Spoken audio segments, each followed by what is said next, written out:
Hello प्यारे साथियों, आप सब कैसे हो? आई थिंक सब बढ़िया होंगे, मस्त होंगे, जबरदस्त तरीके से तैयारी कर रहे होंगे।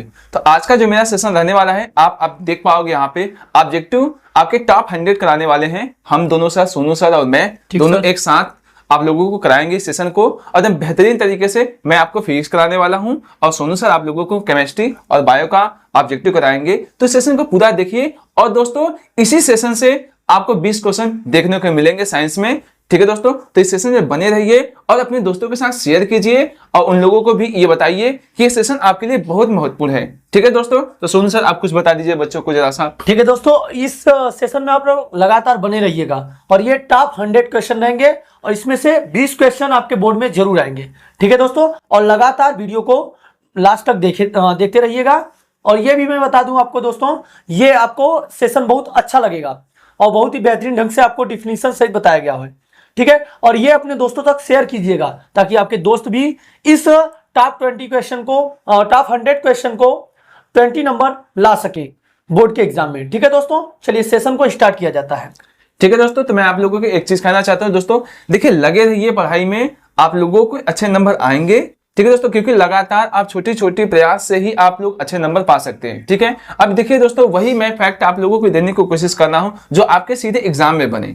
अब देखिए, ज्यादा अगर आप लोग नहीं पढ़ पाए हो तो कोई बात नहीं, बस जितना मैं आपको पढ़ा रहा हूं बस उतना ही सेशन को देखिए और अच्छे नंबर पाइए। ठीक है दोस्तों, तो चलिए सबसे पहले जो आपका क्लास रनिंग होने वाला है, यहाँ पे आपको फिजिक्स का बताऊंगा, उसके बाद बायोलॉजी और केमिस्ट्री जो भी जिस हिसाब से आपको सोनू सर बताएंगे, और इसी क्लास में आपको जो भी 1 घंटे 1.5 घंटे की वीडियो बनेगी। लेकिन प्लीज दोस्तों जरूर देखिएगा और सब्सक्राइब नहीं किया तो सब्सक्राइब कीजिएगा। ठीक है दोस्तों, तो चलिए हम अपने सेशन को स्टार्ट करते हैं। तो चलिए दोस्तों, हम अपने सेशन को यहाँ पे स्टार्ट करते हैं। आप देख पा रहे हैं यहाँ पे फिजिक्स का ऑब्जेक्टिव, केवल मैं फिजिक्स कराऊंगा, बाकी सोनू सर कराने वाले हैं, ये आपको पहले से ही पता हो गया। तो चलिए हम यहाँ पे, जो मेरा पहला प्रश्न रहा है यहाँ पे, आप देख पाओगे यहाँ पे, प्रकाश के परावर्तन के नियम सरल शर्त होंगे। देखिए यहाँ पे पूछा आपको प्रकाश का परावर्तन का जो नियम होता है वो किस पे लागू हो सकता है। देखिए यहाँ पे पहला जो प्रश्न आप देख पा रहे हैं यहाँ पे यही है। और आप यहाँ पे जो ऑप्शन रखे हुए हैं, देखो आप 4 विकल्प हैं, केवल अवतल दर्पण के लिए, केवल उत्तल दर्पण के लिए, केवल समतल दर्पण के लिए, इनमें से सभी। देखिए दोस्तों, आपको पता होगा जो चाहे अवतल दर्पण होगा, चाहे उत्तल दर्पण होगा, चाहे समतल दर्पण होगा, इन सब में एक साइड पॉलिश किया जाता है तो वहां से प्रकाश का परावर्तन होना अनिवार्य है। तो वहां से प्रकाश का परावर्तन होगा ही होगा। जैसे आप देख पाओगे यहाँ पे, अगर आपको यहाँ पे अवतल दर्पण बना दिया जाए, पीछे की तरफ पॉलिश कर दिया जाए, तो इसका जो प्रकाश का परावर्तन होगा देखो ऐसे हो जाएगा। यहाँ भी होगा प्रकाश का परावर्तन। अगर उत्तल दर्पण में मान लिया जाए, यहाँ पे अगर आप देखोगे तो इसके इस तरफ पॉलिश कर दिया जाए, तो यहाँ अगर लाइन खींचोगे तो इसका भी तो परावर्तन हो सकता है यहाँ पे। ठीक है, ऐसे ही आप समतल दर्पण को देखोगे, ऐसे पॉलिश करोगे तो इसका भी प्रकाश का परावर्तन होता है यहाँ पे। ठीक है, तो आप देख पाओगे ये तीनों पे हो सकता है प्रकाश का परावर्तन। तो यहाँ पे इसका मतलब क्या हो गया, ये तीनों मान सही है। इसका मतलब ऑप्शन डी आपका सही होने वाला है। ठीक है दोस्तों, समझ में आया? देखिए मैं आप लोगों को पूरा फैक्ट भी बताऊंगा एकदम अच्छे तरीके से और पूरा व्याख्या भी अच्छे से कर दूंगा। ठीक है, ताकि आप लोगों को कोई भी डाउट आपको रह ना पाए। अब देखिए यहाँ पे दूसरा प्रश्न, देखिए यहाँ पे, एक दर्पण किसी वस्तु का सदैव सीधा प्रतिबिंब बनाता है, दर्पण क्या है? मतलब यहाँ से कहना है हमसे कि वह दर्पण बताइए जिसपे सदैव क्या बनाता है, सीधा प्रतिबिंब बनाता है। ठीक है, सीधा प्रतिबिंब बनाता है तो वह दर्पण आपका कौन सा हो सकता है? ठीक, अब यहाँ पे ये समतल दर्पण पे देखें तो समतल दर्पण पे भी क्या बनता है, हमेशा सदैव सीधा प्रतिबिंब बनता। जैसे प्रतिबिंब ये रहेगा वैसे ही प्रतिबिंब इस साइड भी आपको नजर आता है। ठीक है, यहाँ पे अब देखो उत्तल दर्पण पे, उत्तल दर्पण और समतल दर्पण लगभग क्या होते हैं, सेम होते हैं। ठीक है, यहाँ पे इसमें भी प्रतिबिंब सीधा और आपका क्या बनता है, आभासी प्रतिबिंब बनता है। इसमें भी सीधा और आभासी प्रतिबिंब बनता है। ठीक है, यहाँ पे अवतल दर्पण पे इसमें बस एक ही कंडीशन पे आपका सीधा बनता है, जब आपका क्या रहता है यहाँ पे, ध्रुव और मुख्य फोकस के बीच में अगर प्रतिबिंब को रखा जाए तो इसका प्रतिबिंब क्या बनता है, सीधा बनता है। ठीक है, और यहाँ पे इसका मतलब हुआ आपका समतल दर्पण भी और उत्तल दर्पण भी दोनों का जो प्रतिबिंब बनेगा, इसका मतलब यहाँ पे सीधा बनेगा। ऑप्शन डी क्या होने वाला है आपके यहाँ पे, आंसर होने वाला है। समझ में आ गया? यहाँ पे कोई समस्या नहीं हो रही है, आपको नहीं होनी चाहिए। ठीक है, अब देखो दोस्तों क्वेश्चन नंबर तीसरा प्रश्न ध्यान से देखिए, एक वस्तु अवतल दर्पण के फोकस पर रखी है तो प्रतिबिंब कैसा बनेगा? यहाँ से पूछा है कि अगर अवतल दर्पण हो और मुख्य फोकस पे अगर वस्तु रखी जाती है तो उसका प्रतिबिंब कैसा बनेगा। ध्यान रखिएगा यहाँ पे, देखिए कैसे, यह अवतल दर्पण आपका हो गया, ठीक है, समझ में आ गया। ये मुख्य अक्ष वाली लाइन हो गई, मैं मानता ये वक्रता केंद्र हो गया, ये मुख्य फोकस हो गया। अगर यहाँ पे कोई वस्तु रखी रहे, ठीक है, यहाँ पे, तो जो इसका प्रतिबिंब बनेगा ऐसे, यहाँ से परावर्तन के पास ऐसे सीधे चला जाएगा, फिर यहाँ से अगर किरणों के हम ऐसे बाहर ऐसे निकाल दें यहाँ पे, ठीक है, तो एक परावर्तन ऐसे ही हो जाता है, ठीक है। तो इसका जो प्रतिबिंब बनता है किधर बनता है, आपका अनंत में बनता है, ठीक है। तो इसका मतलब क्या हुआ यहाँ पे, ये ऑप्शन सी आपका क्या हो गया, सही हो गया। समझ में आ गया यहाँ पे, ठीक है। तो देखिए ऐसे ही मैं आपको अच्छे से क्वेश्चन करा दूंगा जो आपके सीधे आपके एग्जाम में बन सकते हैं, ठीक है। तो चलिए हम नेक्स्ट नंबर प्रश्न की तरफ चलते हैं, लेकिन आप लोग इस सेशन में बने रहिए, इस सेशन को पूरा लिखिए और अपने 20 नंबर मार्क्स एकदम अच्छे से पा जाइए, ठीक है दोस्तों। तो चलिए हम चलते हैं नेक्स्ट नंबर प्रश्न की तरफ। ओके, आपका है चौथा नंबर प्रश्न। देखिए आप, एक गोली दर्पण की वक्रता त्रिज्या 30 सेमी, इसकी फोकस दूरी क्या होगी। देखिए सबसे पहले आप लोग को वक्रता त्रिज्या और फोकस दूरी में संबंध पता होना चाहिए। देखिए आपको फार्मूला पता होगा, यहाँ पे यह बराबर कितना होता है, r/2। देखिए ये फार्मूला होता है यहाँ पे, वक्रता त्रिज्या और फोकस दूरी में संबंध, ठीक है। यहाँ से देखो वक्रता त्रिज्या का मान 30 सेंटीमीटर दे रखा है, ठीक है। चलिए लिख दीजिए यहाँ पे 30 सेंटीमीटर बटे 2 का 15 सेंटीमीटर। देखिए आसानी से आपका आ गया, ठीक है। तो यहाँ पे आपका विकल्प नंबर कितना हो गया, बी आपका सही हो गया। समझ में आ गया। अब लिख सकते हैं आप लोगों को 5वां नंबर सवाल बता देते हैं। देखिए दर्पण के सामने रखी वस्तु का प्रतिबिंब आभासी, सीधा तथा छोटा बनता है, ठीक है। यहाँ पे तो दर्पण गुना चाहिए। देखिए दोस्तों आपने विकल्प के अनुसार आप लोगों को ये भी लग रहा होगा और ये भी लग रहा होगा, ठीक है। यहाँ पे देखिए विकल्प आपका अवतल है, उत्तल है, समतल है, ठीक है, और इनमें से कोई नहीं। ध्यान से देख पाएंगे अगर आप लोग, तो जो अवतल दर्पण प्रतिबिंब बनता है वो एक ही कंडीशन पे आपका बन सकता है, लेकिन ज्यादा कंडीशन क्या हो सकता है इसमें आपका जो प्रतिबिंब बनता है आभासी, सीधा और वस्तु से हमेशा छोटा प्रतिबिंब बनता है। समझ में आ गया। अब समतल दर्पण पे आभासी, सीधा प्रतिबिंब बनता है, पर इसमें जिस प्रकार की वस्तु रहती है उतनी ही दूरी पे वो वस्तु बनती है। समझ में आ गया। यहाँ पे उसका प्रतिबिंब बन सकता है। तो यहाँ से जो इसका विकल्प होने वाला है ऑप्शन बी। समझ पाए आप लोग। जो उत्तल दर्पण का आप यूज देखोगे आप लोग गाड़ी मोटर में लगे हुए साइड मिरर के रूप में हम इसका यूज कर देते हैं। देखते हो क्या आप लोग, बड़े बड़े ट्रक, बड़े बड़े बस, गाड़ियां जो आती है उस साइड मिरर में एकदम छोटे से छोटे में बन के उसका प्रतिबिंब पूरा दिखाई देता है। समझ में आ गया। तो इसलिए आपका जो प्रतिबिंब बनने वाला है यहाँ पे है उत्तल दर्पण में बनेगा। समझ में आ गया। ठीक। अब देखिए यहाँ पे जो छठा नंबर प्रश्न आप लोगों को रहा, समतल दर्पण की फोकस दूरी होती है। देखिए दोस्तों यहाँ पे जो समतल दर्पण की जो फोकस दूरी होती है, देखो यहाँ 0 है, अनंत है, 25 सेंटीमीटर, -25 सेंटीमीटर। देखिए इन दोनों का तो कोई तात्पर्य है ही नहीं। ठीक है। अब देखो ये और ये था, ध्यान से देखिए जो आपका समतल दर्पण की जो वक्रता त्रिज्या होती है वो अनंत होती है। तो यहाँ से क्या होगा, जो यहाँ पे फोकस दूरी भी होगी वो कैसी होगी आपकी अनंत। तो आपका जो यहाँ पे जो छठे का आंसर आने वाला है वो ऑप्शन बी। समझ में आ गया दोस्तों। ठीक है दोस्तों, अगर आप लोगों को ये सेशन अच्छा लग रहा होगा तो प्लीज लाइक सब्सक्राइब जरूर कीजिए और अपने दोस्तों के साथ शेयर कीजिए ताकि वो लोग भी इस सेशन से ही तैयारी कर ले और इसी सेशन से उन लोगों को भी क्वेश्चन देखने को मिले एग्जाम में। ठीक है दोस्तों, तो चलिए हम आप लोगों को बताते हैं नेक्स्ट नंबर सवाल। बस आप जानते हो निर्वात। ठीक है। यहाँ पे तो इसका आंसर आप लोगों को पहले से ही पता था। ठीक है। वायु, जल, कांच और निर्वात। निर्वात में सबसे मान क्या होता है, सबसे प्रकाश की चाल अधिक होती है। तो यहाँ क्या हो जाएगा आपका आंसर, ये हो जाएगा डी ऑप्शन। ठीक है। अब आप बताते हैं आप लोगों को 8 नंबर। ठीक है।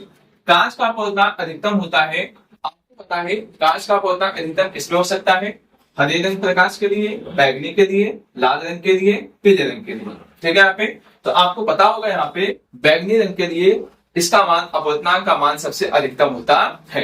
ठीक है। और यहाँ से लाल रंग की बात किया जाए तो लाल रंग को आप लोग जानते हो इसका क्रांति कोण क्या होता है, सबसे अधिकतम होता है। ठीक है। और क्या होता है यहाँ पे लाल रंग का जो होता है तरंगदैर्घ्य भी क्या होता है, सबसे अधिकतम होता है। ठीक है। अब यहाँ पे आप लोगों को रहा 9वां नंबर सवाल। ठीक है। निर्वात में प्रकाश की चाल 3 × 10⁸ मीटर प्रति सेकंड है, तो कांच में प्रकाश की चाल क्या होगी। ठीक है। तो ये आगे 2019 में प्रश्न बना हुआ है। देखो दोस्तों यहाँ पे आप लोगों को एक छोटा सा फार्मूला पता होना चाहिए। आप जानते होंगे n बराबर c/v होता है। ठीक है, c आपकी निर्वात में प्रकाश की चालू शक्ति है, v माध्यम में चालू, ठीक है, और n आपका अपवर्तनांक होगा। जो यहाँ पे देखो, यहाँ पे दिया है कांच के लिए, तो कांच का जो अपवर्तनांक होता है आप लोगों को पता होगा 1 दशमलव कितना होता है 5, कितना होता है। तो चलिए हम लिख देते हैं यहाँ पे 1.5। और प्रकाश की चाल देखो दिया है यहाँ पे है 3 × 10⁸ दिया है, और v का मान आपसे पूछ रखा है। तो चलिए हम v का मान निकालते हैं आसानी से। तो v बराबर कितना हो जाएगा, 3 × 10⁸ हो जाएगा 1.5। दशमलव जैसे हटाओगे तो ऊपर एक 0 बढ़ जाएगा, तो 30 × 10⁸ हो जाएगा 15।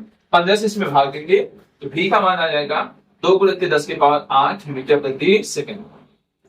इसका मतलब आप देख पाए जो कांच में इसकी जो चाल हुई 2 × 10⁸ मीटर प्रति सेकंड हो गई। तो यहाँ पे देखो ऑप्शन डी आपका मैच कर रहा है, तो ये आपका क्या हो जाएगा, राइट आंसर होने वाला है। समझ में आ रहा है दोस्तों? ठीक है, तो मैं अच्छे से क्वेश्चन करा रहा हूँ, बस आप धैर्य से पूरा इस सेशन को देखिएगा जरूर। ठीक है दोस्तों, क्योंकि आपके लिए बहुत ही महत्वपूर्ण ये क्लास होने वाले हैं, तो अच्छे से बैठ के देखिए। ठीक है, ये भी बेहतरीन सवाल है। देखो, क्रांतिक कोण का मान अधिकतम होता है, देखो मैंने आप लोगों को इसके पहले बताया था आप लोगों को, क्या, लाल रंग के लिए। ठीक है, यहाँ पे समझ में आ गया? ठीक, देखिए बैगनी रंग था, लाल रंग था, नीले रंग था, पीले रंग था। तो क्रांतिक कोण का जो सबसे अधिकतम मान होता है वो लाल रंग के लिए होता है। ठीक है, आ जाओ यहाँ पे 11 नंबर सवाल है। यहाँ पे वायु में प्रकाश की चाल 3 × 10⁸ मीटर प्रति सेकंड है, जबकि किसी पदार्थ में प्रकाश की चाल 1.5 × 10⁸ मीटर प्रति सेकंड हो तो पदार्थ का अपवर्तनांक कितना हो सकता है। ठीक है, तो देखिए यहाँ पे 2 है, 5 है, 4 है, 0.5। क्योंकि इसके पहले मैंने आप लोगों को एक सवाल बताया था, उसी भी आधारित है। ठीक है, चलिए हम कर देते हैं। यहाँ पे देखो n बराबर कितना होता है, c/v होता है फार्मूला। प्रकाश की चाल आपको दिया है 3 × 10⁸ दिया है, और यहाँ पे जो माध्यम में प्रकाश की चाल दी है यहाँ पे 1.5 × 10⁸ ठीक है, तो देखो ये से कैंसिल हो जाएगा, दशमलव हटाओगे तो ऊपर एक 0 बढ़ जाएगा, कितना हो जाएगा, तो बटे कितना हो जाएगा आपका 2 आंसर आ जाएगा। मतलब n का मान 2 आ गया, अपवर्तनांक आपका यहाँ पे क्या रहने वाला है, यहाँ पे है 2। तो ऑप्शन नंबर ए सही हो गया। ठीक है, तो चलिए आपको बताते हैं यहाँ पे 12वां नंबर प्रश्न, ध्यान से देखिए। तारों के टिमटिमाने की घटना का कारण क्या हो सकता है?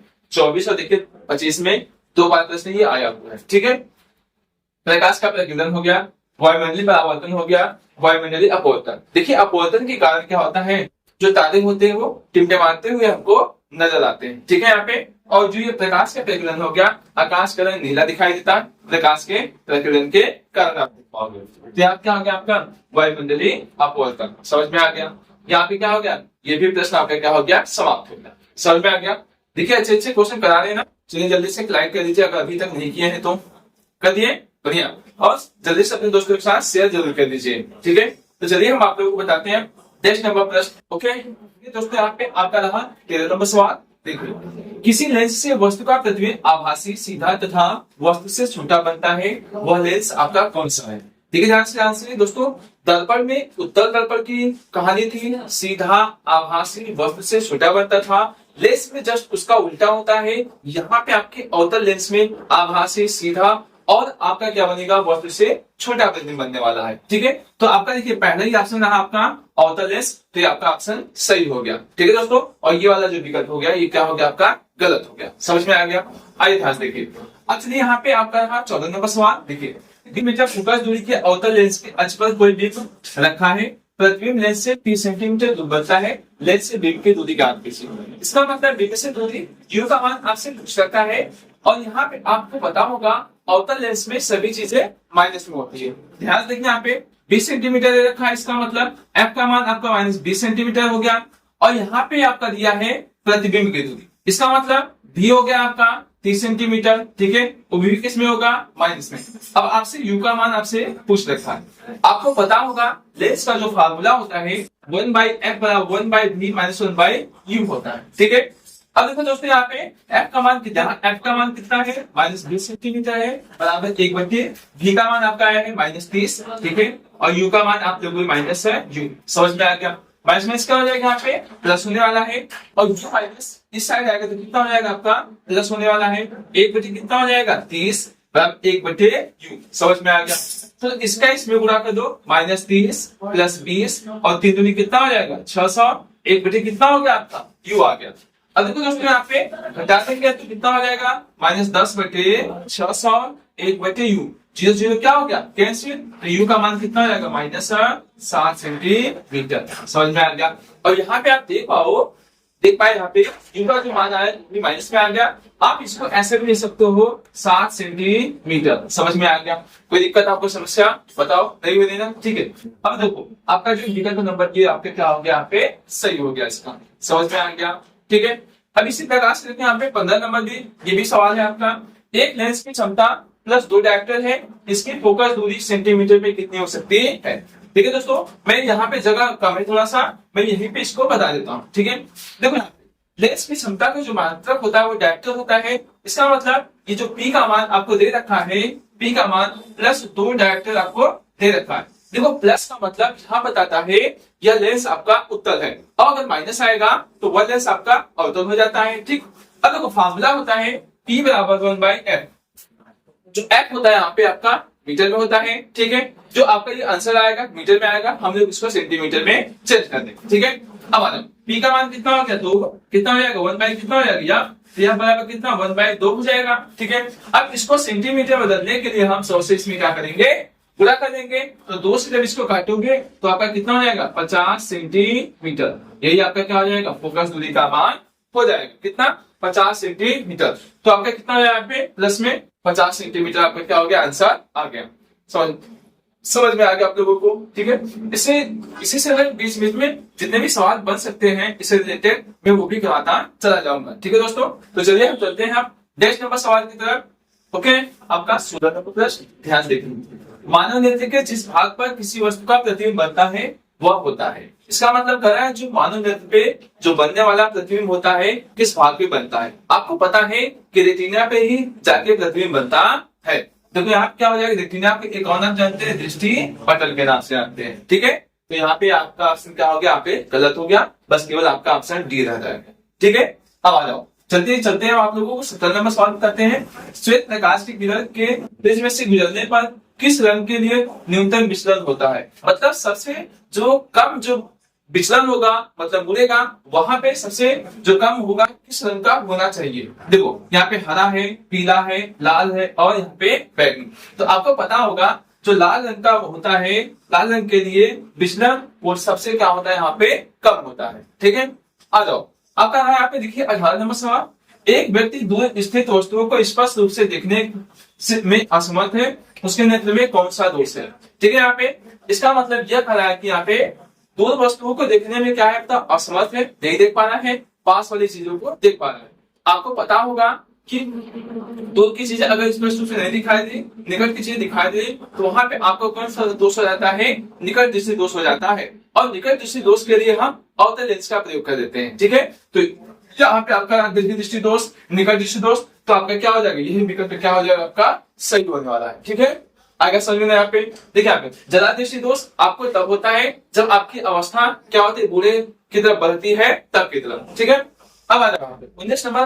देखिए यहाँ पे प्रश्न, समान आंख के लिए दूरी बिंदु कितनी होती है। देखो निकट दृष्टि मतलब निकट के लिए कितना होता है, 25 सेंटीमीटर होता है, लेकिन दूर के लिए हम इनफाइनाइट होता है। इसका मतलब कितना होता है, यहाँ पे समान आंख के लिए जो दूरी बिंदु होता है वो आपका कितना होता है, अनंत होता है। तो यहाँ पे ऑप्शन नंबर कितना हो जाएगा, आपका बी हो जाएगा। जैसे आप लोग यहाँ पे इनफाइनाइट आप सूर्य को मान सकते हो, तारे को मान सकते हो, तो वहां तक हम यहाँ से देखेंगे तो बहुत दूरी तक हम तुमको कह सकता है, दिखाई दे सकता है, जब आपकी आंखों में कोई दोष न रहा तब। ठीक है, तो आपका कितना हो जाएगा, यहाँ पे ऑप्शन नंबर बी सही होने वाला है। समझ में आ गया।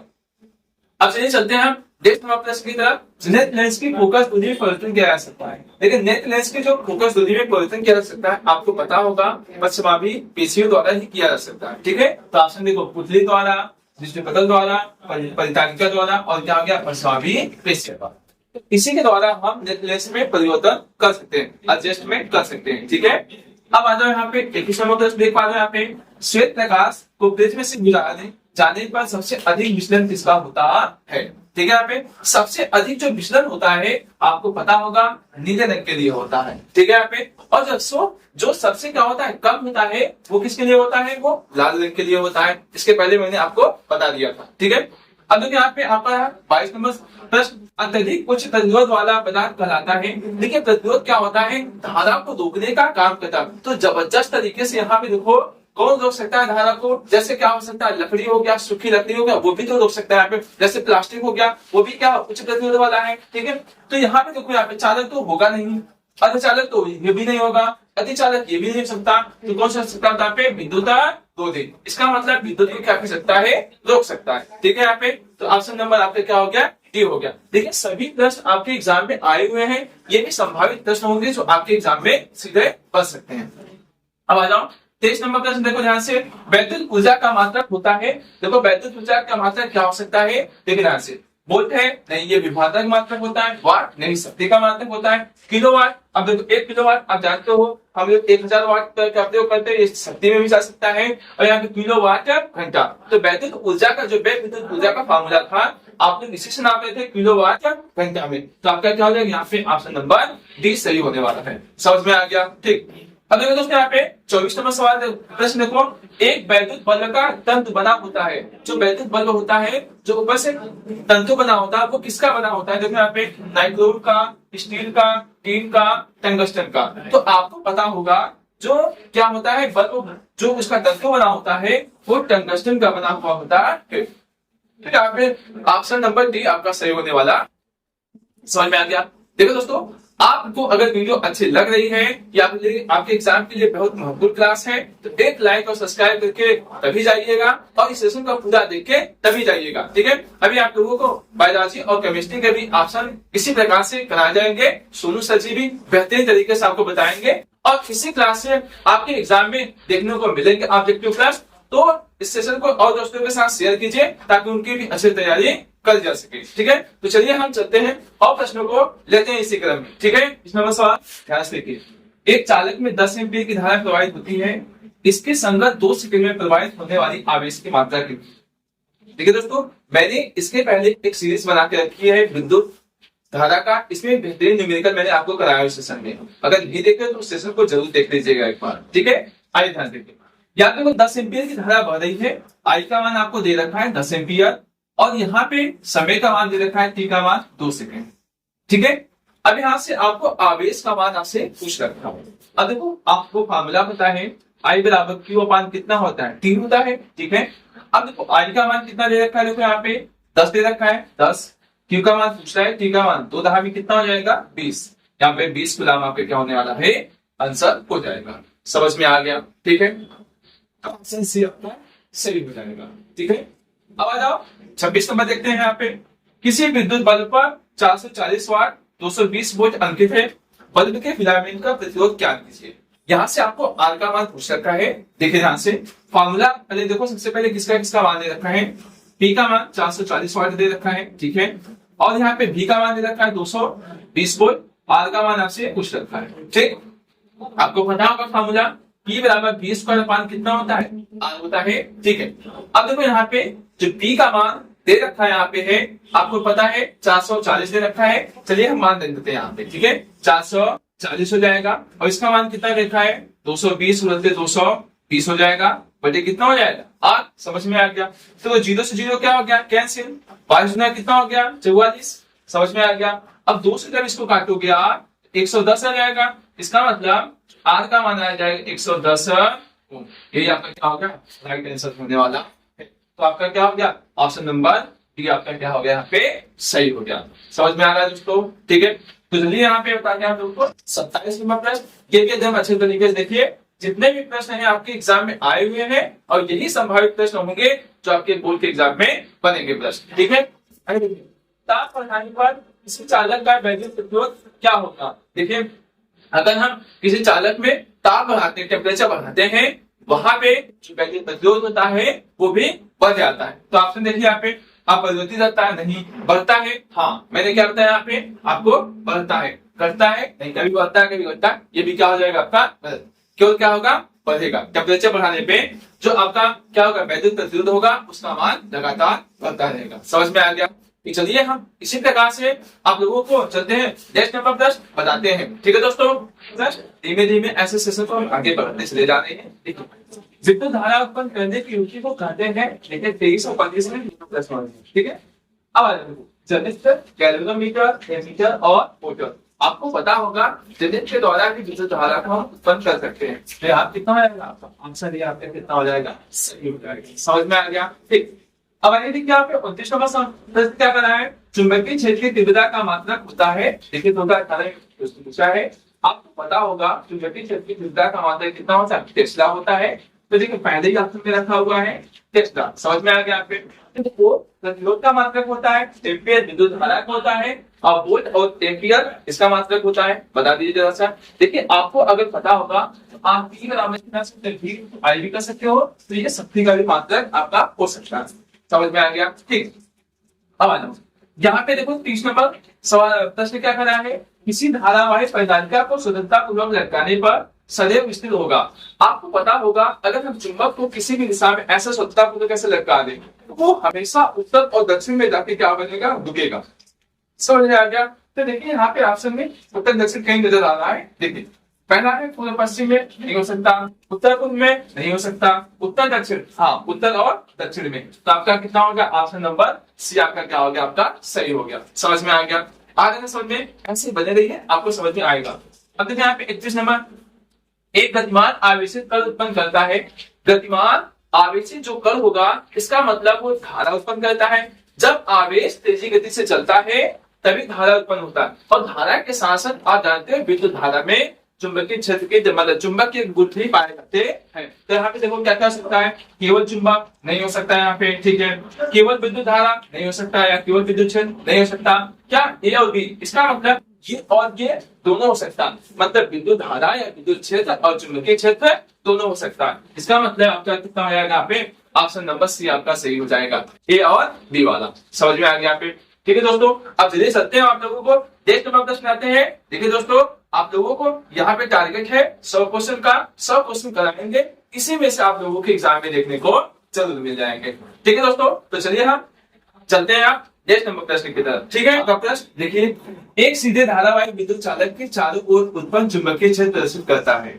ठीक है, इसका मतलब क्या है, कोई आपका विद्युत चालक है, उसके चारों तरफ जो चुंबकीय क्षेत्र प्रदर्शित करता है वो कैसा होता है। देखिए ध्यान से, कैसा होता है, सरलेखी होता है, नहीं एकदम नहीं होता है। त्रिभुजाकार ये भी नहीं होता है, चतुर्भुजाकार ये भी नहीं होता है। कैसा होता है, आपका वृत्ताकार होता है। समझ में आ गया आप पे? ठीक है, अब आ जाए यहाँ पे देखिए 33 नंबर, यहाँ पे आप लोगों को मिलान करने वाला प्रश्न है। देखिए आपको ऑप्शन यहाँ पे मैंने नहीं लिखा है, आपके एग्जाम में आएगा तो आप ऑप्शन के हिसाब से एडजस्ट कर लीजिएगा। मैं आपको यहाँ पे डायरेक्ट इसका आंसर बता देता हूँ ताकि आप लोगों को भी समझ में आ जाए। देखिए यहाँ पे दिया है कॉलम ए और कॉलम बी का दिया है, सुमेलित करने के लिए दिया है। यहाँ पे 1 2 3 4 करके यहाँ पे एबीसी करके ऐसे दे दिया है। ठीक है, अब क्या विद्युत धारा देखिए यहाँ पे है, विद्युत क्षेत्र को प्रदर्शित करता है, नहीं करता है।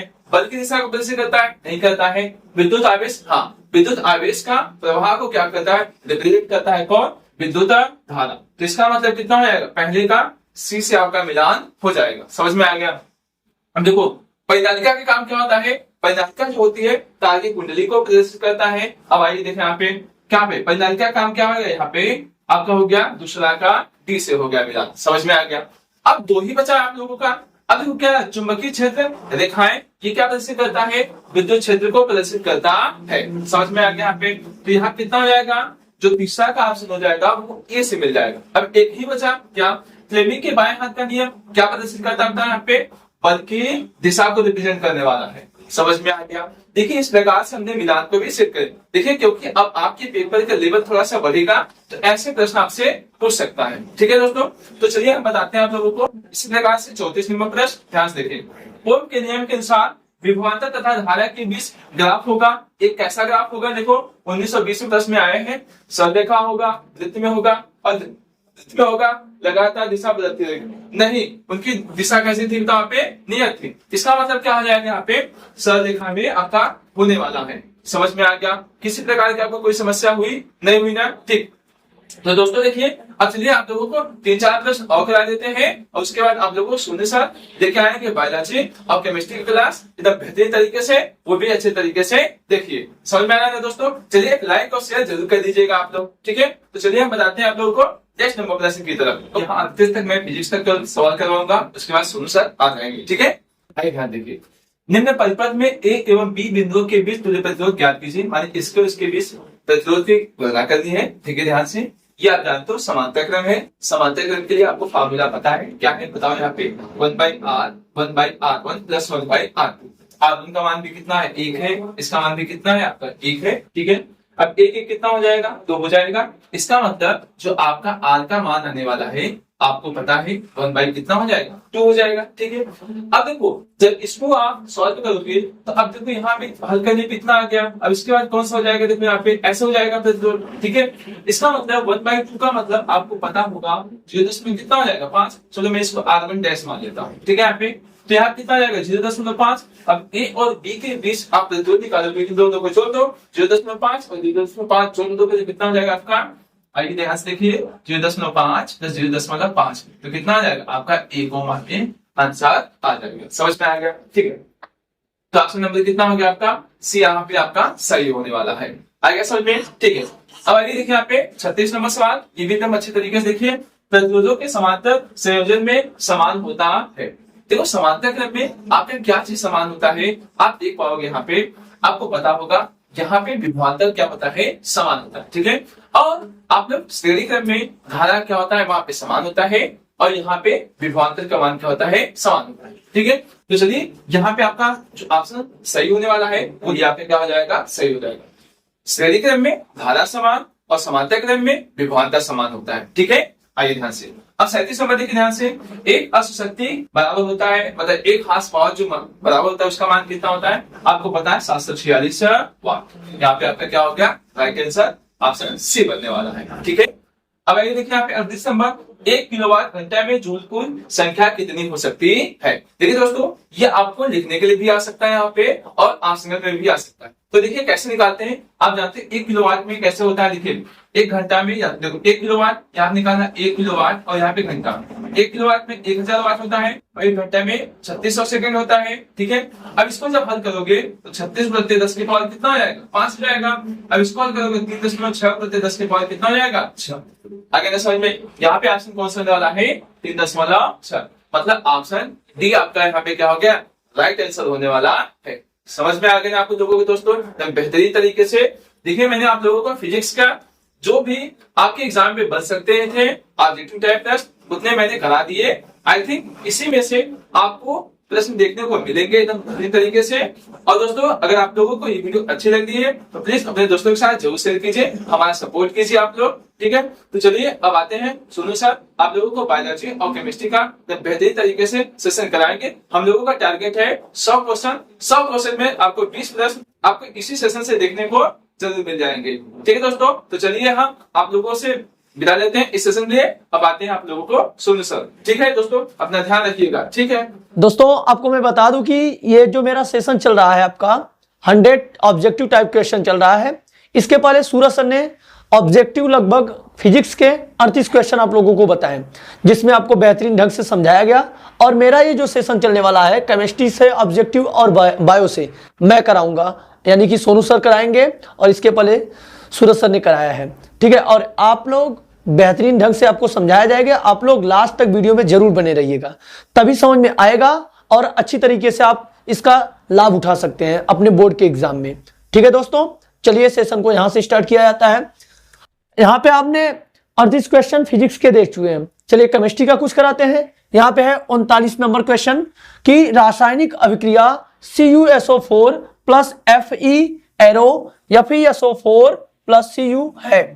ये 2024 में क्वेश्चन आ चुका है ऑब्जेक्टिव टाइप, ठीक है। पहला ऑप्शन दिया आपका संयोजन, दूसरा है विस्थापन, तीसरा है अपघटन और चौथा है उभय अपघटन अभिक्रिया, ठीक है दोस्तों। ये ऑब्जेक्टिव टाइप क्वेश्चन है, तो हम इसको ट्विक लगाते हुए आपको बताते हुए चलते हैं। देखिए ये विस्थापन अभिक्रिया होगा, कैसे होगा, क्योंकि यहाँ पे Cu जो है इसमें से क्या हो रहा है, Fe इसके साथ मिलकर FeSO4 बना लिया है, जबकि Cu इसमें से क्या हो रहा है, विस्थापित हो जा रहा है, इस कारण इसका नाम क्या हो जाएगा आपका, इसमें ऑप्शन जो होगा दूसरा नंबर सही है, विस्थापन अभिक्रिया होगा। ठीक है दोस्तों, दूसरा नंबर क्वेश्चन दिया है कि निम्नलिखित अभिक्रिया निम्नलिखित अभिक्रिया CaCO3 इसको उष्मा दिया गया, हीट दिया गया, तो बना क्या CaO प्लस CO2। ये उदाहरण है 2024 में प्रश्न आ चुका है, पूछ रहा है उदाहरण है किसका, विस्थापन का कि द्विविस्थापन, अपघटन, संयोजन अभिक्रिया। ठीक है दोस्तों, ध्यानपूर्वक बने रहिएगा। इसमें से देखिए क्या हो रहा है, अपघटित हो रहा है, ये टूट रहे हैं, टूटने के बाद CaO बना रहे हैं और यहाँ पे CO2 बना रहे हैं, अर्थात ये कौन सा अभिक्रिया होगा आपका, तीसरा नंबर ऑप्शन सही होगा, अपघटन अभिक्रिया। ठीक है दोस्तों, बेहतरीन ढंग से आपको समझाया जाएगा, आप लोग लास्ट तक वीडियो में जरूर बने रहिएगा। अगला नंबर क्वेश्चन दिया है डॉट डॉट डॉट यानी कि रिक्त स्थान CO2 arrow CaCO3 plus H2O समीकरण पूरा कीजिए। ये 2025 में क्वेश्चन आ चुके हैं। इसमें कह रहा है कि समीकरण पूरा कीजिए और कौन सा आपका ऑप्शन सही रहेगा समीकरण को पूरा करने के लिए, आइए देखते हैं। यहाँ पे पहला ऑप्शन है CaO कैल्शियम ऑक्साइड, CaOH का होल ट्वाइस और यहाँ पे CaH2 और अगला है आपका CH3COOH। ठीक है दोस्तों, चलिए इसमें हम आपको बताते हैं, जो ये आपका अभिक्रिया कर रहा है तो इसमें जो है आपका कैल्शियम यानी कि हाइड्रोक्साइड CaOH का होल ट्वाइस, ये इस स्थान में भर देंगे जब आप, तो ये इसके साथ अभिक्रिया करने के बाद कैल्शियम कार्बोनेट और जल बनाएगा। ठीक है दोस्तों, अर्थात ये दूसरा नंबर आपका ऑप्शन सही है। चलिए अगला नंबर क्वेश्चन देखिए, यह भी दिया है रिक्त स्थान को गर्म करने पर CO2 प्राप्त होती है। 2025 में यह भी प्रश्न आ चुके हैं। ठीक है दोस्तों, चलिए देखिए यहाँ पे कह रहा है कि किसी एक ऐसे यौगिक को लेना है जिसको गर्म करने पर O2 गैस क्या होगा, प्राप्त होगा। तो पहला ऑप्शन दिया है आपका CaCO3, दूसरा ऑप्शन है C6H12O6 और तीसरा ऑप्शन है PbNO3 का होल ट्वाइस और चौथा ऑप्शन जो दिया है Na2CO3। ठीक है दोस्तों, चलिए ध्यान से देखिए, आपको मैं समझाऊंगा। देखिए यहाँ पे जो तीसरा ऑप्शन है PbNO3 का होल ट्वाइस, जब इसको गर्म किया जाएगा तो इसमें से क्या निकलेगा, ऑक्सीजन गैस प्राप्त होती है, अर्थात तीसरा नंबर आपका ऑप्शन सही है। ठीक है दोस्तों, आपका 43 नंबर क्वेश्चन दिया है SO2 plus 2H2S arrow 2H2O plus 3S में अपचायक है। 2019 में यह प्रश्न आ चुका है। तो पहला ऑप्शन दिया आपका SO2, दूसरा ऑप्शन है H2O यानी कि जल और तीसरा ऑप्शन है H2S और चौथा ऑप्शन है यस। ठीक है दोस्तों, इसमें जो आपका राइट आंसर होने वाला है यह है तीसरा ऑप्शन H2S। ठीक है दोस्तों, समझ में आ रहा है। चलिए तब तक इसको मिटाते हैं। चलिए दोस्तों अगला नंबर क्वेश्चन देखते हैं। यहाँ पे दिया है 44 नंबर क्वेश्चन, अभिक्रिया HCl plus NaOH arrow NaCl plus H2O है। ध्यान से देखिए दोस्तों, यहाँ पे क्या है, HCl जो है वह अम्ल है और NaOH क्या है, क्षार है। जब ये दोनों आपस में अभिक्रिया किए, NaCl यानी कि लवण और ये क्या बनाए, जल बनाए हैं। तो ऑप्शन दिया आपका, पहला दिया अपघटन अभिक्रिया, दूसरा है निराकरण अभिक्रिया, तीसरा है अपचयन और उपचयन अभिक्रिया और चौथा है आपका उदासीनीकरण अभिक्रिया। मैंने आपको दोस्तों बताया है कि जो अम्ल है जब क्षार के साथ अभिक्रिया करता है तो लवण और जल बनाता है और यह अभिक्रिया जो है उदासीनीकरण अभिक्रिया कहलाता है। अर्थात यहाँ पे राइट आंसर होने वाला है चौथा नंबर, उदासीनीकरण अभिक्रिया। ठीक है दोस्तों, अगला नंबर क्वेश्चन यहाँ पे देखते हैं। 45 नंबर दिया है, अभिक्रिया Zn plus CuO arrow Cu plus ZnO में क्या कह रहा है कि पहला ऑप्शन दिया है Zn अपचयित होता है, CuO अपचयित होता है, तीसरा ऑप्शन है Cu अपचयित होता है और चौथा ऑप्शन दिया है ZnO अपचयित होता है। ध्यान से देखिए, यहाँ पे जो Zn है वो ऑक्सीजन के साथ मिल जा रहा है तो यहाँ पे कॉपर क्या हो जा रहा है आपका, अलग हो जा रहा है। तो ठीक है, यहाँ पे तो ये CuO क्या होता है आपका, अपचयित हो जाता है। यहाँ पे दूसरा नंबर राइट आंसर होने वाला है, Cu अपचयित होता है। ठीक है दोस्तों, मन लगा के देखिए, इन 100 क्वेश्चन में से आपका जरूर आपके बोर्ड के एग्जाम में आएंगे। ठीक है दोस्तों, 20 क्वेश्चन आते हैं आपका ऑब्जेक्टिव टाइप क्लास 10th वालों में। चलिए अगला नंबर क्वेश्चन बताते हैं आपको। 46 नंबर दिया है, प्लास्टर ऑफ पेरिस का रासायनिक सूत्र है। ध्यान से देखिए, पहला ऑप्शन दिया है CaSO4 × 3H2O, दूसरा है CaSO4 × 2H2O, तीसरा ऑप्शन है CaSO4 × 2H2O, चौथा ऑप्शन है CaSO4 × ½ H2O। तो आपको मैंने इसके पहले वाले वीडियो में प्लास्टर ऑफ पेरिस को बताया था, जो होता है इसका सूत्र CaSO4 इंटू हाफ H2O, अर्थात यहाँ पे राइट आंसर क्या हो जाएगा, चौथा नंबर राइट आंसर हो जाएगा। ठीक है दोस्तों, अगला नंबर क्वेश्चन दिया है 47 नंबर, Na2CO3 इंटू 10H2O का सामान्य नाम है। ये 2023 में प्रश्न आ चुका है और ये सब जिस सत्र में क्वेश्चन आए हैं मैंने उसके सामने लिख दिया है। ठीक है दोस्तों, चलिए इसका पहला ऑप्शन दिया है विरंजक चूर्ण, दूसरा है बेकिंग पाउडर, तीसरा है धावन सोडा और चौथा है प्लास्टर ऑफ पेरिस। तो जो आपका Na2CO3 इंटू 10H2O है, इसका जो सामान्य नाम होता है धावन सोडा। ठीक है, अर्थात ये तीसरा नंबर राइट आंसर होने वाला है। ठीक है दोस्तों, और अगला नंबर दिया है 48 नंबर क्वेश्चन, शुद्ध जल का पीएच मान होता है। ये 2025 में क्वेश्चन आ चुका है। ठीक है दोस्तों, पहला ऑप्शन दिया है 1, दूसरा कितना है 6 और तीसरा है 7, चौथा है 14। तो जो शुद्ध जल होता है, शुद्ध जल का जो पीएच मान होता है वो कितना होता है 7, अर्थात तीसरा नंबर राइट आंसर होने वाला है। ठीक है दोस्तों, चलिए इसको मिटाते हैं और आपको क्वेश्चन बताते हैं। चलिए दोस्तों, अगला क्वेश्चन दिया है यहाँ पे 49 नंबर, खाने के सोडा का रासायनिक सूत्र है। ठीक है दोस्तों, दिया पहला ऑप्शन Na2CO3 इंटू 10H2O, दूसरा ऑप्शन दिया है NaHCO3 और तीसरा ऑप्शन दिया है Na2SO4 और चौथा ऑप्शन है NaCl। ठीक है दोस्तों, चलिए इसमें से आप जानते हैं खाने वाले सोडे का जो रासायनिक सूत्र होता है NaHCO3, अर्थात दूसरा ऑप्शन क्या होगा आपका राइट आंसर। ठीक है, अगला क्वेश्चन दिया है CaOCl2 का प्रचलित नाम है। ठीक है, पहला ऑप्शन दिया है बेकिंग पाउडर, दूसरा है प्लास्टर ऑफ पेरिस, तीसरा है ब्लीचिंग पाउडर और चौथा ऑप्शन है आपका धावन सोडा। तो आपका जो इसमें राइट आंसर होने वाला है CaOCl2 का, ये होगा आपका ब्लीचिंग पाउडर, अर्थात तीसरा आपका राइट आंसर। ठीक है दोस्तों, दिख रहा अच्छी तरीके से, कोई दिक्कत नहीं हो रही है।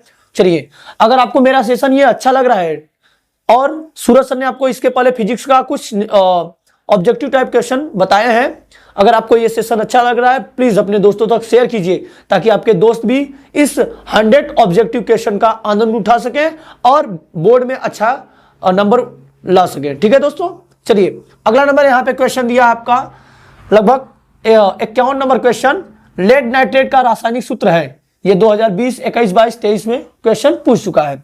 तो पहला ऑप्शन दिया है PbO, दूसरा ऑप्शन है PbNO3 का होल ट्वाइस, तीसरा ऑप्शन है PbNO2 का होल ट्वाइस और चौथा ऑप्शन है PbO। ठीक है दोस्तों, तो इसमें ये दोनों ऑप्शन सदैव मिल रहे हैं, अर्थात ये दोनों नहीं होंगे। इसमें जो आपका लेड नाइट्रेट का रासायनिक सूत्र होगा PbNO3 का होल ट्वाइस होगा, अर्थात दूसरा राइट आंसर। ठीक है दोस्तों, अगला नंबर क्वेश्चन 52 नंबर दिया है, जल को जीवाणु रहित करने में उपयोगी पदार्थ है। ठीक है, कह रहा है कि जल में अगर जीवाणु मिल गया है उसको जीवाणु रहित करने के लिए किस रासायनिक पदार्थ का उपयोग किया जाता है। पहला ऑप्शन है धावन सोडा, दूसरा है बेकिंग सोडा, तीसरा है एलम, चौथा आपका ब्लीचिंग पाउडर। अर्थात आप लोगों ने सुना होगा कि ब्लीचिंग पाउडर का उपयोग जो होता है वह जल को जीवाणु मुक्त करने के लिए किया जाता है, अर्थात इसमें जो राइट आंसर होने वाला आपका चौथा नंबर है ब्लीचिंग पाउडर। ठीक है दोस्तों, अगला दिया है क्वेश्चन 53 नंबर क्वेश्चन, एक तत्व के क्लोराइड का सूत्र MCl2 है, अर्थात इसके क्लोराइड का सूत्र क्या दिया है MCl2, तो इसके ऑक्साइड का सूत्र पूछा है। ठीक है, कोई दिक्कत नहीं, ऑक्सीजन जब विलीन हो जाएगा तो Cl2 हट जाएगा, तो इसका सूत्र पूछा है। तो इसमें आपका राइट आंसर जो होगा, पहला ऑप्शन जो दिया है पहले MO2, दूसरा है MO, तीसरा है M2O3, चौथा है M2O। ठीक है, तो इसमें जो आपका राइट आंसर होगा दूसरा नंबर MO। ठीक है दोस्तों, चलिए अगला क्वेश्चन दिया है 54 नंबर, दुर्बल अम्ल है। पहला ऑप्शन है HCl, दूसरा है HCN, चौथा तीसरा है HNO3, चौथा ऑप्शन है H2SO4। ठीक है, तो इसका जो राइट आंसर होने वाला है HCN होगा, यानी कि दूसरा नंबर राइट आंसर इसका होगा। ठीक है दोस्तों, स्क्रीनशॉट लेना हो तो ले लीजिए। चलिए मिटाते हैं। चलिए दोस्तों, अगला क्वेश्चन दिया है आपका 55 नंबर, एंटीमनी है। धातु दूसरा ऑप्शन है अधातु, तीसरा है उपधातु, चौथा है आपका मिश्र धातु। तो जो एंटीमनी है वो आपका एक तरह का मिश्र धातु है, अर्थात इसमें जो राइट आंसर होने वाला है चौथा नंबर मिश्र धातु। ठीक है दोस्तों, अगला नंबर क्वेश्चन दिया है, ठंडे तनु अम्ल के साथ की क्रिया से हाइड्रोजन गैस बनती है। 2022 में यह क्वेश्चन आ चुका है। ठीक है दोस्तों, पहला ऑप्शन है सिलिकॉन, दूसरा है कॉपर, तीसरा ऑप्शन है जस्ता और चौथा ऑप्शन दिया आपका कार्बन। तो ये जो ठंडे तनु अम्ल है वह किसके साथ क्रिया करता है, ज्यादातर जस्ता के साथ, अर्थात तीसरा नंबर राइट आंसर। ठीक है दोस्तों, अगला 57 नंबर क्वेश्चन दिया है, कॉपर ग्लास का रासायनिक सूत्र है Cu2S, दूसरा है Cu2O और तीसरा है CuFeS2, चौथा ऑप्शन है CO3। ठीक है दोस्तों, इसमें जो राइट आंसर होने वाला है आपका कॉपर ग्लास का जो सूत्र होता है, पहला ऑप्शन राइट है Cu2S। ठीक है, कॉपर सल्फाइड।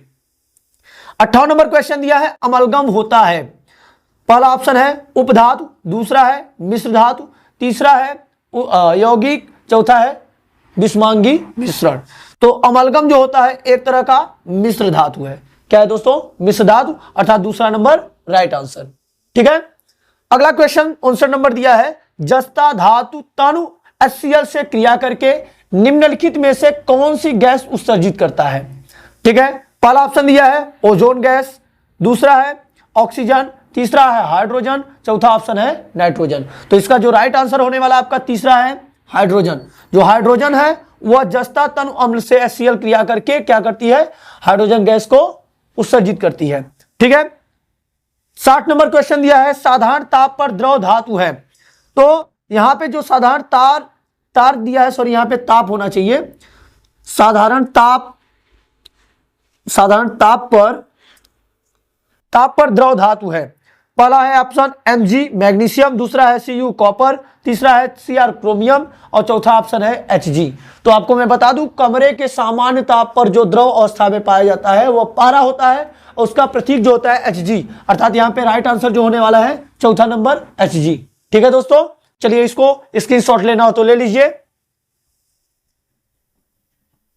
ले चुके दोस्तों, चलिए मिटाते हैं और आपको ये 100 क्वेश्चन को पूरा करते हैं। ऐसे धीरे धीरे हम बढ़ते रहेंगे, आप उबिए मत, लगातार इसमें बने रहिए। ठीक है दोस्तों, आइए दोस्तों, अगला नंबर क्वेश्चन दिया है यहाँ पे 61 नंबर, CH3COOH का IUPAC नाम है। पहला ऑप्शन है एसिटिक अम्ल, दूसरा है एथेनोइक अम्ल और तीसरा है मेथेनोइक अम्ल और चौथा ऑप्शन है आपका प्रोपेनोइक अम्ल। ठीक है दोस्तों, तो इसमें पूछा है CH3COOH का IUPAC नाम। वैसे पे साधारण नाम देखोगे तो इसका नाम होगा एसिटिक अम्ल, लेकिन इसका IUPAC नाम पूछा है तो दूसरा ऑप्शन सही है आपका राइट आंसर एथेनोइक अम्ल। ठीक है दोस्तों, अगला 62 नंबर क्वेश्चन दिया है, कार्बन परमाणु की संयोजकता है। पहला ऑप्शन है 2, दूसरा है 4 और तीसरा ऑप्शन है 3 और चौथा है 5। तो इसका कार्बन परमाणु की संयोजकता पूछा है, तो कार्बन जो होता है इसका अगर इलेक्ट्रॉनिक विन्यास किया जाए तो इसका जो परमाणु क्रमांक होता है 6 होता है, तो इसका जब इलेक्ट्रॉनिक विन्यास किया जाएगा 2 और 4 होगा, अर्थात इसकी संयोजकता कितनी हो जाएगी? 4। बाह्यतम संयोजकता है क्या? मैंने बताया था आपको कि संयोजकता किसी भी तत्व का इलेक्ट्रॉनिक विन्यास करने पर उसके जो बाह्यतम कोष में उपस्थित इलेक्ट्रॉनों की संख्या होती है वही उसकी क्या कहलाती है? संयोजकता। तो यहाँ पे इसकी जो संयोजकता होगी 4 होगी, अर्थात दूसरा राइट आंसर है। ठीक है दोस्तों, अगला नंबर क्वेश्चन दिया 30 नंबर, एथेनॉल से क्रियात्मक समूह है। एथेनॉल का जो क्रियात्मक समूह है क्या होता है? डैश OH दिया है, दूसरा डैश CHO और तीसरा ऑप्शन है डैश COOH और चौथा है ऑप्शन C डबल O है। ठीक है, तो इसका जो एथेनॉल का क्रियात्मक समूह होगा OH, ऑल में OH होता है, तो इसका पहला नंबर राइट आंसर। ठीक है दोस्तों, चौथा नंबर दिया है, एथेनॉल की सोडियम धातु से अभिक्रिया होने पर उत्पन्न होती है, कौन सी गैस उत्पन्न होती है? तो चलिए, पहला ऑप्शन दिया है O2, दूसरा दिया है H2, तीसरा ऑप्शन दिया है N2, चौथा ऑप्शन है CO2। तो इसमें जो राइट आंसर होने वाला है H2, अर्थात दूसरा ऑप्शन आपका राइट है। ठीक है, 65 नंबर क्वेश्चन दिया है, श्रृंखलन का गुण किस परमाणु में पाया जाता है? पहला ऑप्शन है कार्बन, दूसरा है नाइट्रोजन, तीसरा है ऑक्सीजन और चौथा है आपका फ्लोरीन, यानी कि F। तो इसका जो राइट आंसर होने वाला है, श्रृंखलन का गुण ज्यादातर जो तत्व श्रृंखला बना सकते हैं, तो इसमें दिया है आपका जो कार्बन वो ज्यादातर श्रृंखला बनाता है। ठीक है, पहला राइट आंसर है। ठीक है दोस्तों, 66 नंबर क्वेश्चन दिया है, ब्यूटेनॉल डैश 2 का अणुसूत्र है। पहला ऑप्शन है C4H10O, दूसरा है C4H8O2, तीसरा है C4H10, चौथा है C4H8। तो इसका जो राइट आंसर होने वाला है आपका C4H10O। ठीक है दोस्तों, ये सब अगर स्क्रीनशॉट लेना हो तो ले लीजिए। ले चुके दोस्तों, यहां तक आपका जो भी केमिस्ट्री और फिजिक्स से इंपॉर्टेंट ऑब्जेक्टिव क्वेश्चन थे हम लोगों ने करा दिया। अब चलते हैं बायोलॉजी का, आपको कराएंगे 66 के आगे से। ठीक है दोस्तों, चलिए दोस्तों मैं आपको बताता हूं यहाँ पे। अब बायोलॉजी का जितने भी क्वेश्चन बचे हुए हैं ऑप्शन से 100 में से मैं बायोलॉजी का क्वेश्चन अब यहां से कराऊंगा और ध्यानपूर्वक लगे रहिएगा, अच्छी तरीके से जरूर समझ में आएगा। एनर्जी फुल होकर देखिए, हम लगातार आपको अच्छी तरीके से समझाएंगे। ठीक है दोस्तों, चलिए देखते हैं यहाँ पे पहला, यहाँ पे अर्थात बायोलॉजी का पहला और क्वेश्चन 67 नंबर दिया है। स्वपोषी पोषण के लिए आवश्यक है। पहला ऑप्शन है CO2 एवं जल, ठीक है। दूसरा ऑप्शन है क्लोरोफिल, तीसरा है सूर्य का प्रकाश और चौथा है उपयुक्त सभी। मैं आपको बता दूं दोस्तों, जो स्वपोषी पोषण करने वाले जीव होते हैं अर्थात ऐसे जीव जो अपना भोजन स्वयं बनाते हैं उन्हें क्या कहा जाता है? स्वपोषी। ठीक है, पेड़ पौधे जो होते हैं वो स्वपोषी होते हैं, वो अपना भोजन स्वयं बनाते हैं सूर्य के प्रकाश की उपस्थिति में CO2 और जल को ग्रहण करके। अर्थात इसमें जो राइट आंसर होने वाला है आपका स्वपोषी का पूछा है तो उपयुक्त सभी होगा, अर्थात चौथा नंबर राइट आंसर होगा। ठीक है दोस्तों, अगला नंबर क्वेश्चन दिया है प्रकाश संश्लेषण प्रक्रम में किसका संश्लेषण नहीं होता है? पहला ऑप्शन है ऑक्सीजन, दूसरा है CO2, तीसरा है जल, चौथा है ग्लूकोज। ठीक है दोस्तों, तो इसमें जो राइट आंसर होने वाला आपका CO2 जो कार्बन डाइऑक्साइड गैस होता है, इसमें प्रकाश संश्लेषण प्रक्रम में संश्लेषण नहीं होता है, तो राइट आंसर इज द 2। ठीक है दोस्तों, अगला दिया है क्वेश्चन 69 नंबर, पित्त रस का स्राव होता है, अर्थात पित्त रस कहां से स्रावित होता है, कहां से निकलता है? पहला ऑप्शन है पित्ताशय में, दूसरा है वृक्क में, तीसरा है यकृत में, चौथा है आमाशय में। दोस्तों देखिए, कुछ लोग ऐसे होते हैं कि जो देखते हैं ऑप्शन पित्त रस का स्राव सोचते हैं पित्ताशय से होता है, ये रॉन्ग हो जाएगा आपका। जो राइट आंसर होने वाला है यहाँ पे यकृत से, अर्थात यकृत में क्या होता है? पित्त रस का स्राव होता है, तीसरा इज द राइट आंसर। अगला दिया है क्वेश्चन 70 नंबर, मनुष्य में ग्रास नली की लंबाई होती है। ये सब जो कि जितने भी क्वेश्चन यहाँ पे बताए जा रहे हैं सब इंपॉर्टेंट है, आपके बोर्ड के एग्जाम में जरूर आएंगे। चलिए दोस्तों, तो मनुष्य में जो ग्रास नली की लंबाई होती है, पहला ऑप्शन है 5 से 8 सेंटीमीटर, दूसरा है 25 से 30 सेंटीमीटर, तीसरा है आपका 1.5 मीटर, 1.5 मीटर, अर्थात चौथा ऑप्शन दिया है 15 फीट। तो इसमें जो राइट आंसर होने वाला है मनुष्य में ग्रास नली की लंबाई 25 से 30 सेंटीमीटर होती है। ठीक है दोस्तों, अगला दिया है मनुष्य में वृक्क एक तंत्र का भाग होता है जो संबंधित है पोषण से, दूसरा है श्वसन से, तीसरा है उत्सर्जन से, चौथा है परिवहन से। तो आपको मैं बता दूं, मनुष्य में जो एक वृक्क होता है वह किसका कार्य करता है? वृक्क को पहले कहा जाता है जो छानक पत्र के नाम से जाना जाता है, अर्थात ये ब्लड का फिल्ट्रेट करता है। तो इसका जो राइट आंसर होने वाला है आपका उत्सर्जन से, तीसरा इज द राइट आंसर। ठीक है दोस्तों, अगला क्वेश्चन दिया है 72 नंबर, मनुष्य में पाचन की शुरुआत किस अंग से होती है? तो आपको मैं बता दूं दोस्तों, जब आप भोजन ग्रहण करते हैं मुख से स्टार्ट होता है, तो पाचन कहां से स्टार्ट होगा? मुख से ही। तो पहला इसमें राइट आंसर है आपका मुख से। ठीक है दोस्तों, स्क्रीनशॉट लेना हो तो ले लीजिए। ले चुके दोस्तों, चलिए मिटाते हैं और आपको क्वेश्चन बताते हैं। अगला नंबर क्वेश्चन दिया है यहाँ पे 73 नंबर दिया है, स्वस्थ मनुष्य में सामान्य रक्तदाब होता है।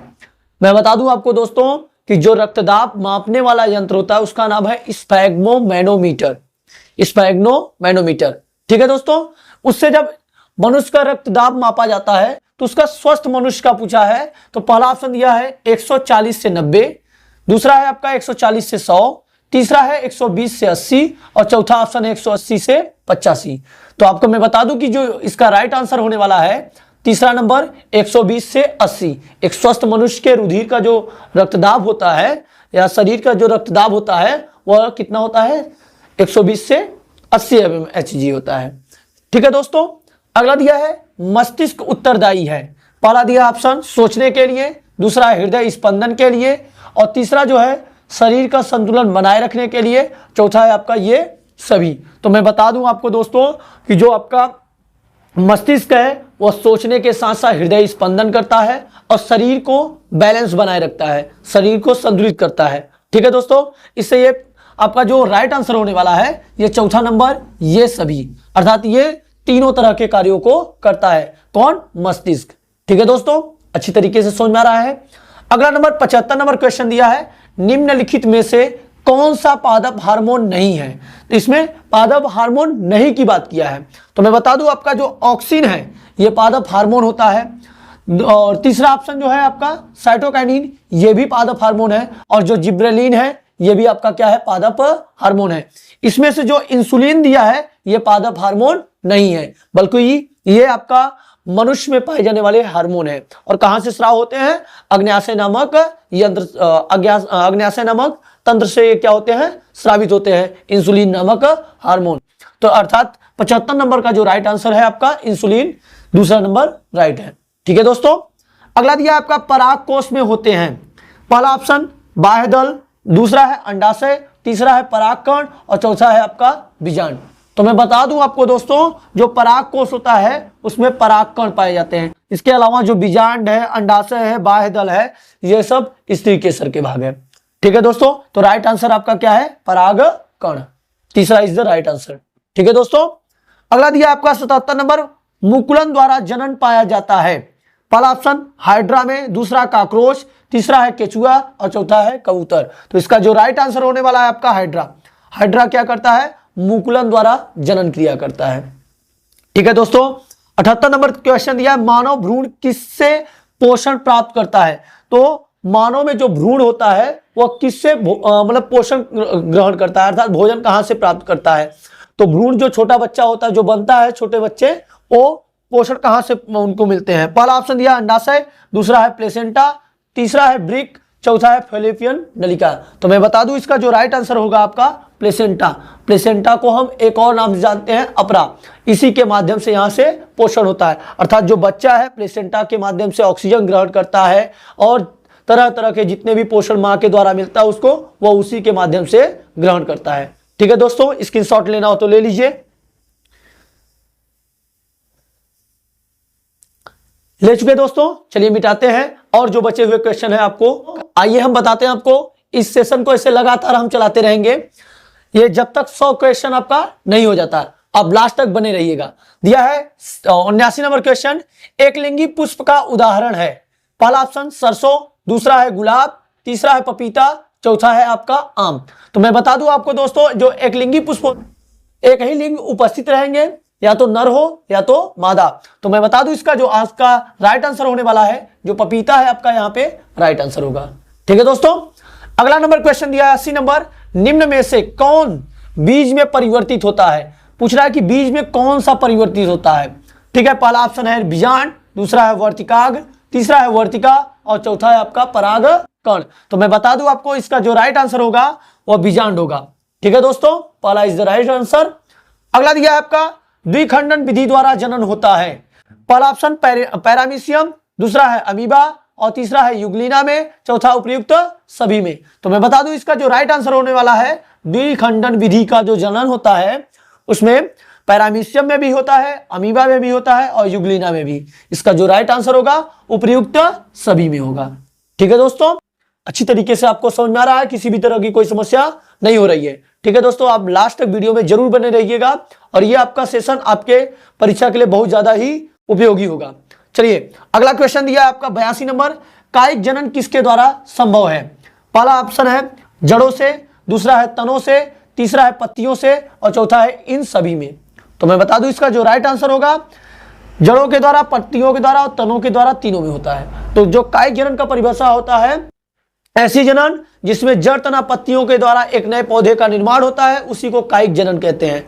तो इसका जो राइट आंसर होगा आपका इन सभी में। ठीक है दोस्तों, अगला नंबर क्वेश्चन दिया 83 नंबर, द्विनिषेचन पाया जाता है। पहला है सभी जीवों में, सभी पौधों में, आवृतबीजी में, केवल जलीय पौधों में। तो इसका जो राइट आंसर होगा आवृतबीजी पौधों में क्या पाया जाता है, द्विनिषेचन क्रिया पाई जाती है।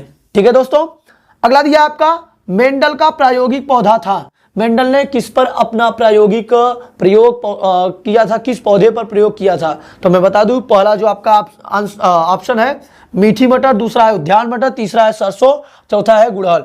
तो ये जो आपका उद्यान मटर है इस पर उन्होंने अपना प्रयोग किया था। तो मेंडल ने अपना जो प्रयोग किया मटर के पौधे पर किया था, वो भी उद्यान मटर के पौधे पर। और मैं बता दूं इसी कारण इनको आनुवंशिकता का जनक कहा जाता है। आनुवंशिकता का जनक किसे कहा जाता है, ग्रेगर जॉन मेंडल को। Gregor John Mendel. ठीक है दोस्तों, स्क्रीनशॉट लेना हो तो ले लीजिए।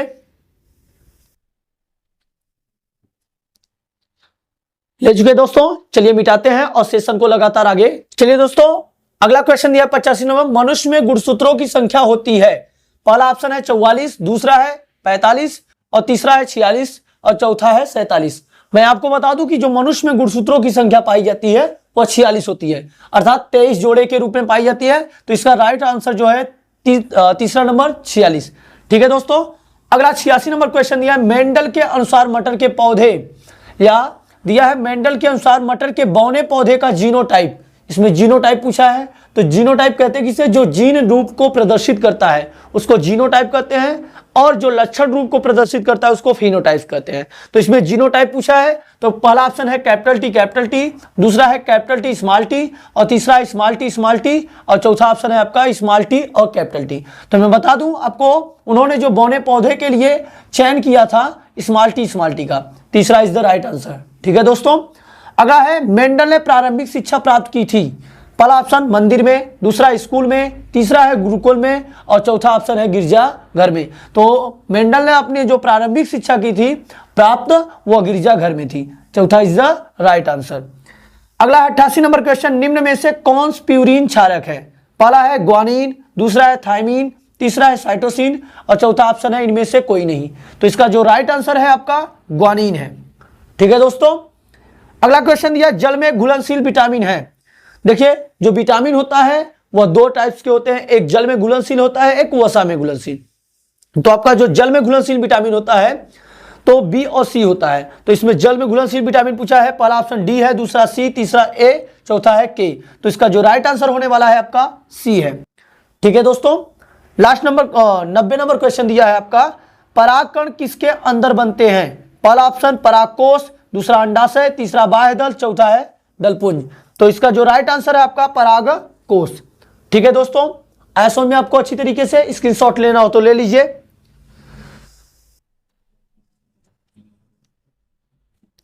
ले चुके दोस्तों, चलिए मिटाते हैं और आपका 10 क्वेश्चन और जो बचा है मैं बताता हूं।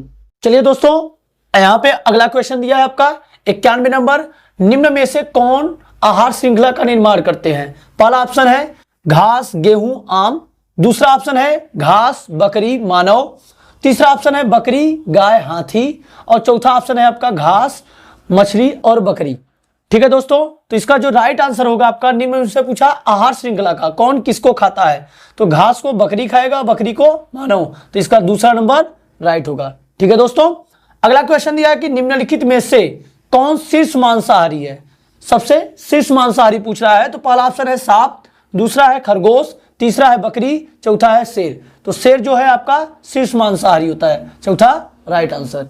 ठीक है दोस्तों, अगला है आपका 93 नंबर क्वेश्चन, पारितंत्र में शैवाल होते हैं, उत्पादक, उपभोक्ता, अपघटक, इनमें से कोई नहीं। तो मैं बता दूं आपका जो राइट आंसर होने वाला है, पारितंत्र में जो शैवाल होते हैं वो आपके क्या होते हैं, उत्पादक होते हैं। ठीक है दोस्तों, पहला इज द राइट आंसर। अगला दिया आपका 94, पारितंत्र का भौतिक कारक है। पहला ऑप्शन है ताप, दूसरा है पौधे, तीसरा है जंतु, चौथा है सूक्ष्मजीव। तो ये तीनों तो हो नहीं सकते, तो आपका इसमें भौतिक कारक पूछा है, तो ताप जो होगा आपका पारितंत्र का भौतिक कारक होगा। अगला 95 नंबर क्वेश्चन दिया है कि सौर ऊर्जा का परिवर्तन रासायनिक ऊर्जा में होता है। तो सौर ऊर्जा का जो परिवर्तन है रासायनिक ऊर्जा में किसके द्वारा होता है, तो पहला ऑप्शन दिया है आपका प्रकाश संश्लेषण द्वारा, दूसरा है श्वसन द्वारा, तीसरा है उत्सर्जन द्वारा और चौथा है आपका वाष्प उत्सर्जन द्वारा। तो इसका जो राइट आंसर होगा आपका प्रकाश संश्लेषण द्वारा। ठीक है दोस्तों, अगला 96 नंबर क्वेश्चन दिया है कि आहार श्रृंखला में उत्पादक होते हैं। पहला ऑप्शन चूहा, दूसरा है खरगोश, तीसरा है बिल्ली, चौथा है हरे पौधे और बीजीए। बीजीए का मतलब होता है ब्लू ग्रीन एल्गी, नील हरित शैवाल। तो इसका जो राइट आंसर होगा आपका नील हरित शैवाल और हरे पौधे। ठीक है दोस्तों, चलिए मिटाते हैं, 4 और क्वेश्चन जो बचे हैं उसको करवाते हैं। दोस्तों कुछ और क्वेश्चन जो बचे हुए हैं आपका करा देते हैं। दिया है 97 नंबर, प्राकृतिक श्रृंखला में उत्पादक होते हैं। पहला ऑप्शन चूहा, दूसरा है कुत्ता, तीसरा है खरगोश, चौथा है हरे पौधे। तो इसका जो राइट आंसर है आपका हरे पौधे। ये हरे पौधे जो होते हैं वो प्राकृतिक श्रृंखला में उत्पादक होते हैं। ठीक है दोस्तों, अगला क्वेश्चन दिया है ओजोन परत के क्षरण का मुख्य कारण है। ओजोन परत के क्षरण का मुख्य कारण पूछा है, तो मैं पहले आपको बता दूं कि जो ओजोन गैस होता है उसका सूत्र O3 होता है ऑक्सीजन के एक अणु जब O2 के साथ मिलते हैं तो O3 का निर्माण करते हैं। तो इसका क्षरण का कारण पूछा है। पहला ऑप्शन है CFC, दूसरा है CO2, तीसरा है CO, चौथा है HNO3। तो इसके जो क्षरण का मुख्य कारण होता है CFC गैस। इसका पूरा नाम है क्लोरोफ्लोरोकार्बन। ठीक है दोस्तों, अगला दिया है आपका 99 नंबर क्वेश्चन, निम्न में से कौन एक कृत्रिम पारितंत्र का उदाहरण है? तो पहला ऑप्शन वन और दूसरा है नदी, तीसरा है बगीचा और चौथा है मरुस्थल। तो इसका जो राइट आंसर होने वाला है आपका बगीचा है। ठीक है दोस्तों, लास्ट नंबर क्वेश्चन 100 नंबर दिया है आपका, विटामिन की खोज किसने किया था? तो पहला ऑप्शन है फंक, दूसरा है वाटसन, तीसरा है क्रिक और चौथा है लीवेनहॉक। तो इसका जो राइट आंसर होने वाला आपका फंक ने इसके विटामिन की खोज की थी, जबकि विटामिन शब्द का जो प्रयोग किया गया था NI लिवनिन के द्वारा किया गया था। ठीक है दोस्तों, ये मेरा सेशन आपको कैसा लगा कमेंट बॉक्स में जरूर बताइएगा। ठीक है, और अपने दोस्तों तक शेयर कीजिएगा ताकि आपके दोस्त भी इसकी अच्छी तरीके से तैयारी कर सके और ऑप्शनल से संबंधित उनको परीक्षा में किसी भी तरह की कोई समस्या ना हो सके। और दोस्तों आपके लिए एक विशेष सूचना यह है कि अगर आप मेरा चैनल सब्सक्राइब नहीं किए हैं तो प्लीज सब्सक्राइब कर दीजिए और एक प्यारा सा कमेंट कीजिएगा, लाइक कीजिएगा। तब तक मिलते हैं एक नेक्स्ट वीडियो में अच्छी वीडियो के साथ। Bye and take care.